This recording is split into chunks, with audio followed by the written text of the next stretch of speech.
hacen con los que las practican. Como la mayoría de ustedes saben, el 26 de junio pasado, en una reñida decisión de 5 jueces contra 4, la Suprema Corte de los Estados Unidos legalizó el matrimonio homosexual en todos los estados de la Unión. Y dada la influencia que ocupa la nación norteamericana en el mundo occidental y el relativismo imperante en nuestra generación, es lógico suponer que esta decisión tendrá repercusiones de amplio alcance en muchos otros países, incluyendo la República Dominicana. Es por esta razón que nosotros vimos pertinente, los pastores de esta iglesia, detener el curso de la serie expositiva que llevamos actualmente en el Evangelio de Marcos para tratar este tema este domingo y el próximo. Como les decía hace un momento, en la mañana de hoy estaremos considerando de manera particular cuáles son las raíces de la homosexualidad a la luz de este pasaje de la carta de Pablo a los romanos, y el domingo que viene, si el Señor lo permite, vamos a considerar cuál debe ser la respuesta de la iglesia a este intento de redefinir la familia, de redefinir el matrimonio, que son las dos instituciones más fundamentales de la sociedad humana.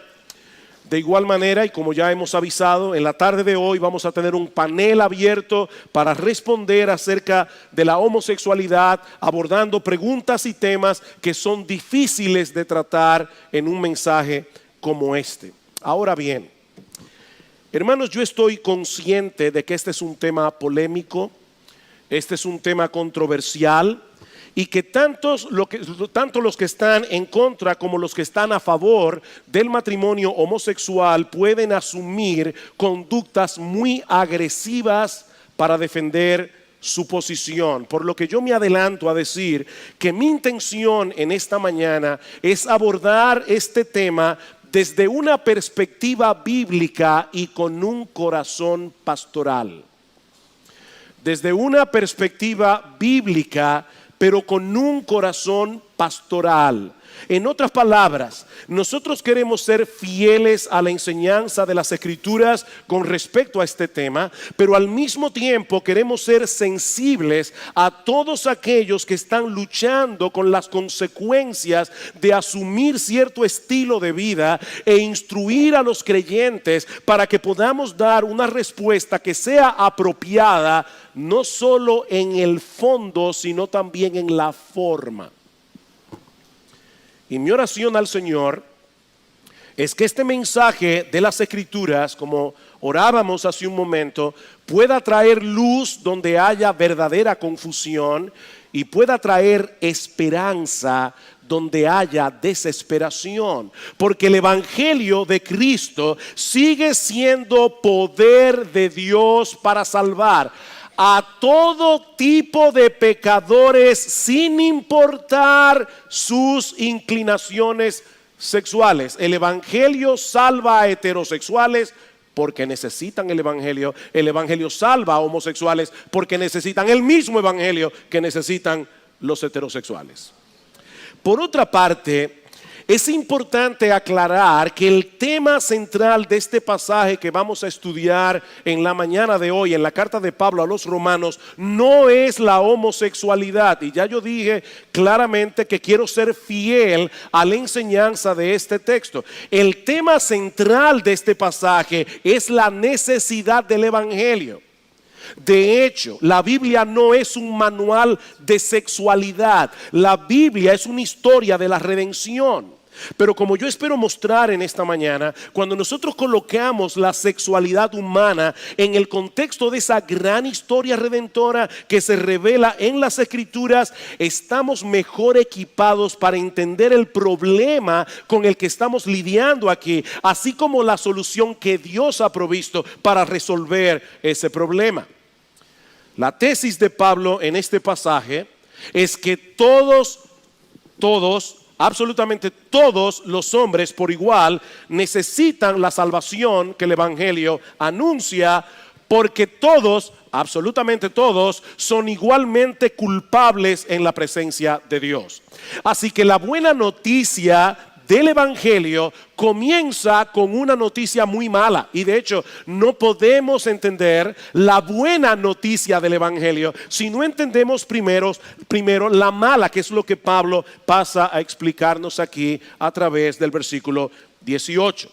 Y aunque no es mi intención exponer este pasaje con todo lujo de detalle, es un pasaje muy denso, al menos tenemos que entender cuál es la esencia de la acusación que Pablo plantea aquí contra la raza humana y que demanda un costosísimo plan de salvación como el que Dios anuncia en el Evangelio. Nosotros encontramos básicamente dos cosas en este pasaje: una acusación general seguida por un desglose más específico, más concreto de esa acusación general. Versículo 18: porque la ira de Dios se revela desde el cielo contra toda impiedad e injusticia de los hombres que detienen con injusticia la verdad. Porque lo que de Dios se conoce les es manifiesto, pues Dios se lo manifestó, porque las cosas invisibles de Él, lo que no podemos ver de Dios, su eterno poder y deidad, se hacen claramente visibles desde la creación del mundo, siendo entendidas por medio de las cosas hechas, de modo que no tienen excusa. El cargo de Dios contra toda la raza humana es muy contundente. Él se ha revelado a todos los hombres a través de la creación en una forma muy evidente, y más adelante Pablo va a añadir que Dios también se ha revelado a través de la conciencia humana. Todo hombre tiene una conciencia, todo hombre tiene la noción de bueno y malo, y que lo bueno debe ser alabado, lo malo debe ser castigado. Eso es un testimonio de Dios en la conciencia del hombre, pero el hombre ha tomado la decisión de resistir esa revelación divina con todas las fuerzas de su corazón. Como un artista que desea ser conocido, Dios ha puesto su firma en todo el universo que Él creó y le dio al hombre la capacidad de entender esa evidencia. Esa es la verdad que el hombre ha detenido con injusticia. Por supuesto, eso no quiere decir que la creación nos revela todo lo que necesitamos conocer acerca de Dios. Pero Pablo está diciendo que revela lo suficiente como para saber que Él existe, como para saber que Él es digno de ser adorado, como para saber que Él es digno de ser obedecido.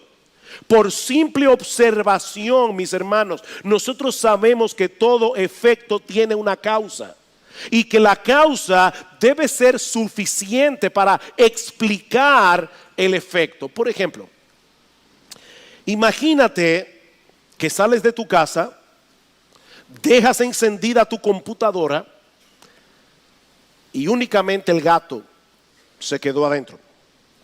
Cuando regresas tarde en la noche, encuentras en la pantalla de tu computador una nota que dice: prepárate para morir, te llegó la hora. Bueno, si tú eres como yo, ¿verdad? Así inteligente, seguramente vas a llegar a la conclusión de que alguien entró en tu casa, a esa brillante conclusión, de que alguien entró en tu casa y que dejó esa nota con un propósito. Ahora, puede ser un chiste de mal gusto o puede ser una amenaza escalofriante, pero la posibilidad de que el gato haya caminado por el teclado y haya escrito ese mensaje por accidente es imposible, y mucho menos la posibilidad de que lo haya hecho a propósito.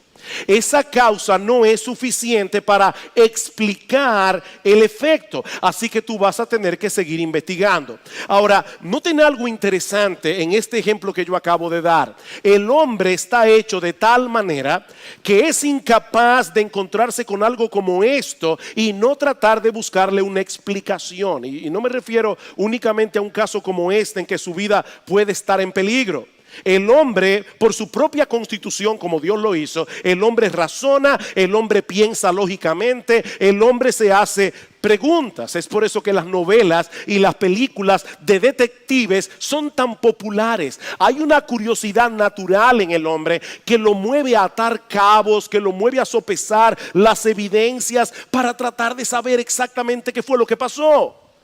Bueno, lo que Pablo está diciendo aquí es que la existencia del universo y nosotros dentro de ese universo nos plantea el caso más fascinante, nos plantea el caso más relevante que detective alguno haya tratado de descifrar jamás. Solo que en este caso la solución resulta increíblemente simple, porque toda la creación está repleta de evidencia que nos hablan de un creador todopoderoso, lleno de sabiduría, que hizo todas las cosas con un propósito. Eso es tan claro, dice Pablo, que el hombre que no se postra ante Dios en adoración y con un corazón agradecido queda sin excusa, dice en el versículo 21, literalmente queda sin apología para defender su caso cuando tenga que presentarse delante de él en el día del juicio. El hombre sabe que hay un Dios, dice Pablo, pero pretende vivir como si no lo supiera. Noten el versículo 21.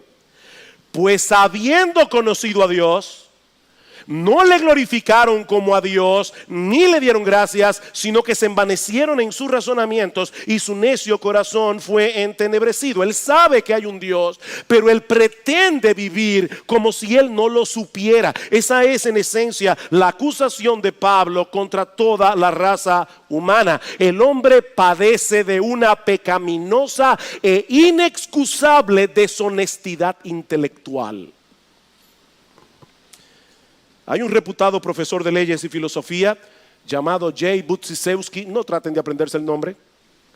Hay que repetirlo un rato para aprenderlo. Es profesor universitario de filosofía y de leyes. Budziszewski durante un tiempo fue ateo, pero finalmente llegó a la conclusión de que su problema era básicamente el autoengaño. Y ahora escuchen lo que dice él. El autoengaño, dice Budziszewski, significa hacerse el tonto. Significa pretender que no sabemos lo que en realidad sí sabemos. Jugar a que desconocemos lo que en realidad conocemos. Lo que estoy insinuando es que los seres humanos jugamos con Dios. Nos mentimos. Y una de las cosas acerca de las cuales nos mentimos es sobre nuestro conocimiento de la realidad de Dios. Y aquí él cita el Salmo 14, donde el salmista comienza diciendo: dice el necio en su corazón, no hay Dios. Y continúa diciendo el salmista: no le llama necio al hombre por pensar que no hay Dios, sino más bien por decirse a sí mismo que no hay Dios, aunque en lo profundo de su mente él sabe que no es así. Hay un Dios y él lo sabe, pero él se dice a su corazón, él pretende vivir de cierta manera. Esa es la acusación de Pablo en Romanos capítulo 1. El hombre sabe que existe Dios, pero pretende vivir como si él no supiera eso.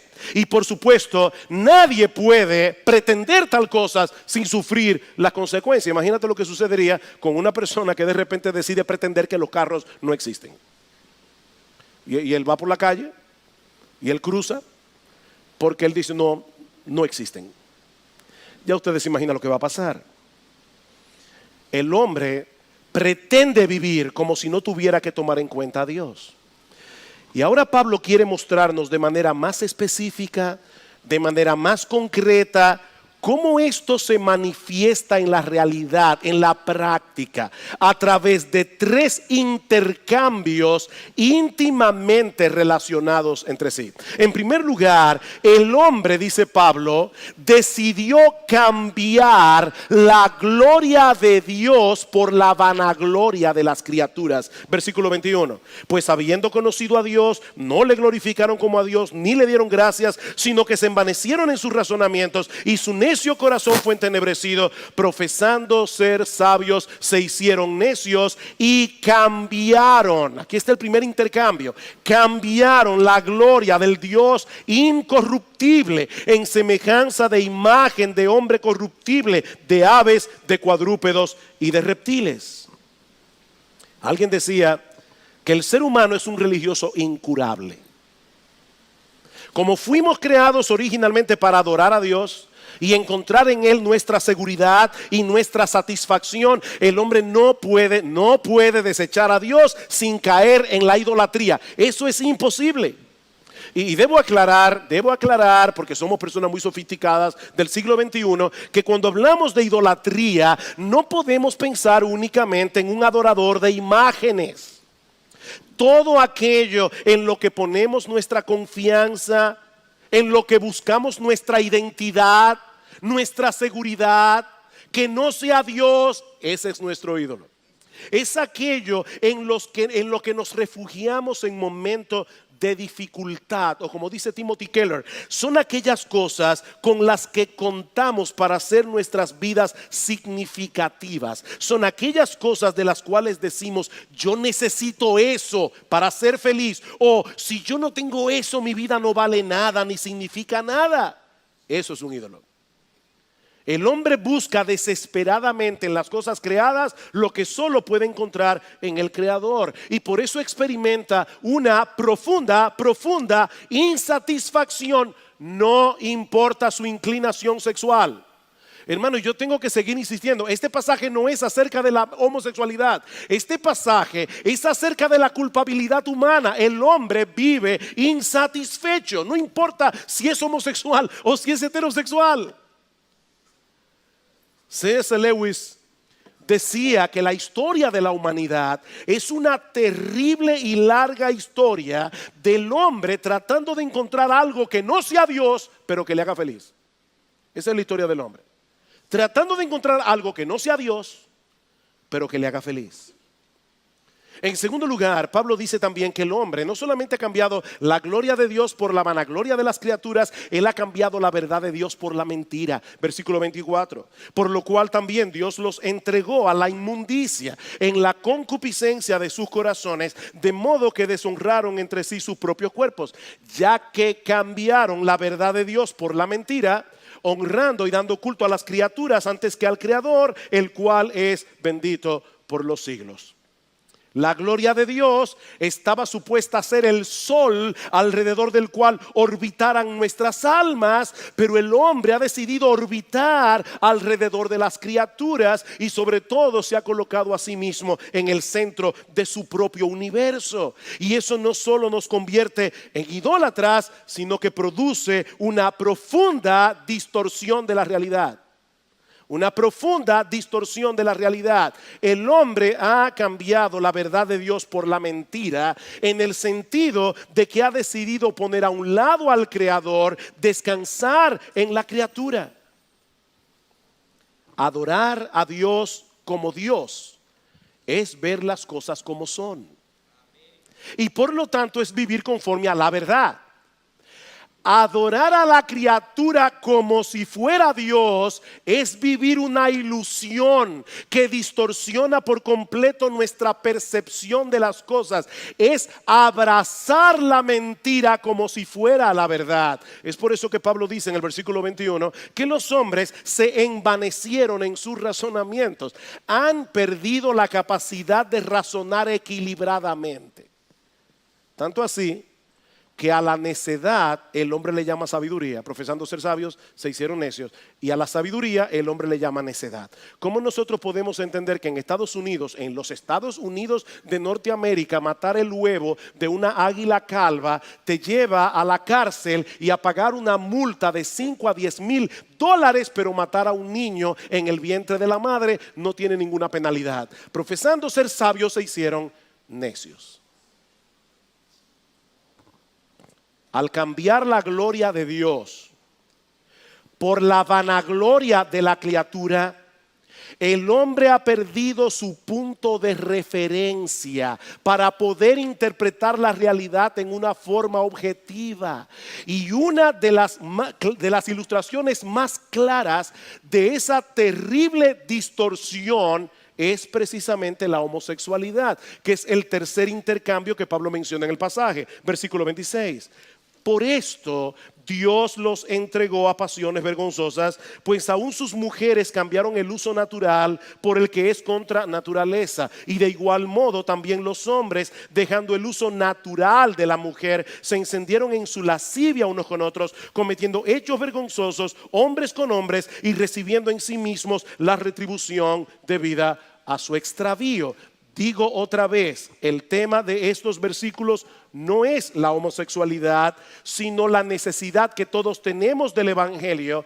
Pero Pablo introduce ese tema aquí como una vívida ilustración de lo que ha ocurrido con la raza humana al intercambiar la gloria de Dios por la vanagloria de las criaturas y la verdad de Dios por la mentira. Debido a ese terrible intercambio hecho por el hombre en su pecado, Dios ha derramado su ira, escuchen bien otra vez, contra toda la raza humana. Pablo no está hablando aquí de casos específicos. Pablo está hablando de la humanidad y él está diciendo: Dios ha derramado su ira contra el hombre, contra toda la raza humana. ¿Cómo? Dejándoles cosechar en toda su intensidad el fruto de su extravío. 3 veces Pablo dice en este pasaje que Dios los entregó. 3 veces a todo el mundo.